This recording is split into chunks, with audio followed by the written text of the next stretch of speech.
Take a breath with me, y'all. In through the nose and out through the mouth. No rush, no scrolling. Cool, you're here. Yo, what's good, family? If you're new here, welcome.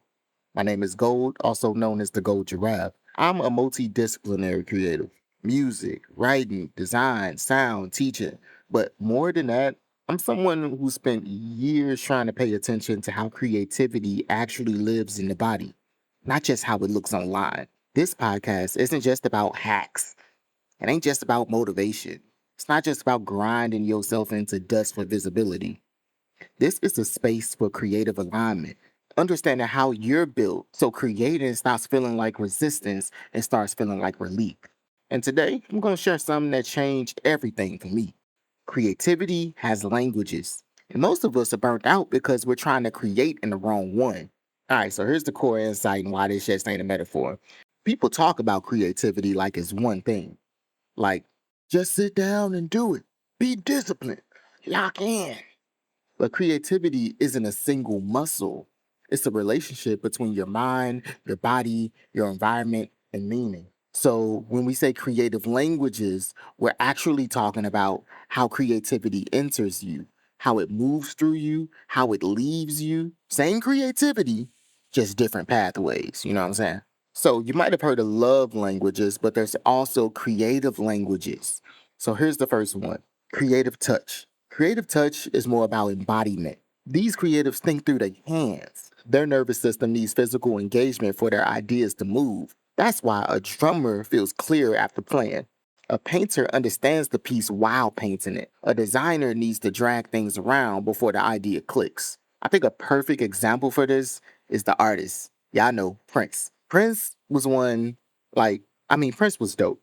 Prince didn't wait for inspiration. He picked up instruments, guitars, drums, keys. Creativity happened in motion. Or even like your boy Michelangelo, he was literally carving meaning out of stone. The thinking happened in the chisel marks, not in a notebook beforehand.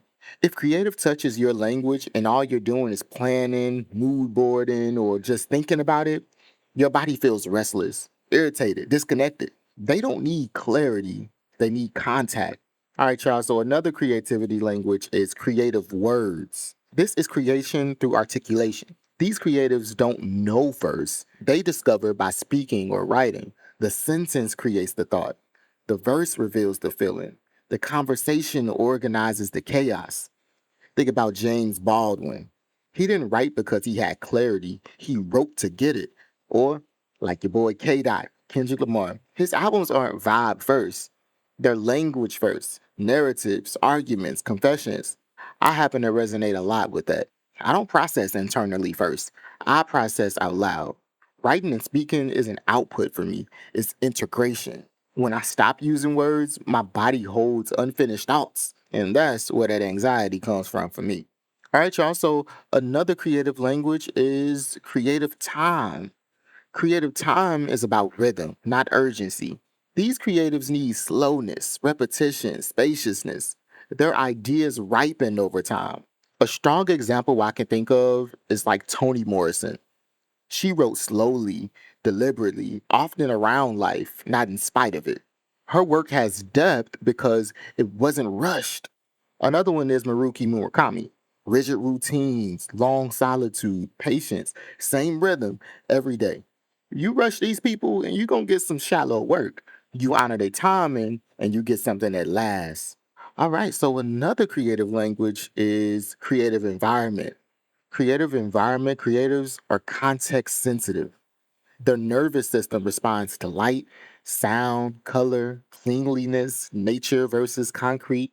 Think Brian Eno, a pioneer in ambient music who literally designs environments so creativity can emerge. He didn't just make songs, he shaped spaces for sound. Or Frida Kahlo, whose physical space, home, and cultural environment were inseparable from her work. Wrong environment, block creativity. Right environment, flow without effort. All right, y'all. So the fifth creativity language is creative witnessing. This one gets misunderstood, y'all. Creative witnessing is not about applause, it's about presence. Some creatives need to know somebody gonna receive this. Think Beyonce. She creates privately, but intentionally releases work to be witnessed as a whole. The audience matters, not for validation, but for completion. Or any theater or dance artist out there. Their work literally doesn't exist without witnesses. The body creates for someone. Silence doesn't feel peaceful to these creatives. It feels like shouting into a void. All right, so the last creative language we're going to talk about is creative purpose. Creative purpose is about meaning before motion. These creatives don't ask, what should I make? They ask, why does this matter? A powerful example of this is Nina Simone. Her creativity was inseparable from purpose. Music was an offering, a protest, a testimony. Another I can think of, I'd say Spike Lee. Spike Lee, his films are rooted in message first, aesthetic second. This also happens to be me. If my work doesn't serve, heal, testify, or offer something honest, my body won't move. That's why algorithmic pressure never worked for me. It asks for output without meaning. Once I realized my primary languages were creative words and creative purpose, everything clicked. I stopped trying to force consistency the wrong way or create silently for too long or perform instead of integrate.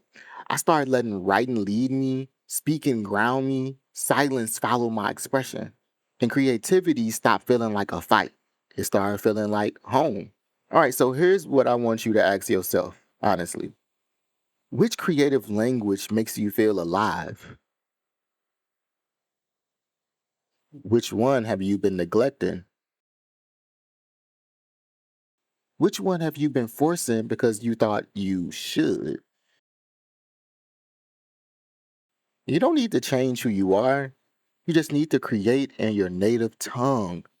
So if this gave you language for something you felt but couldn't explain, sit with it. No rush to apply, no rush to optimize, just notice. I'll be back with more soon, y'all. But until then, take care of the way you're built. It's the Gold Giraffe. Peace.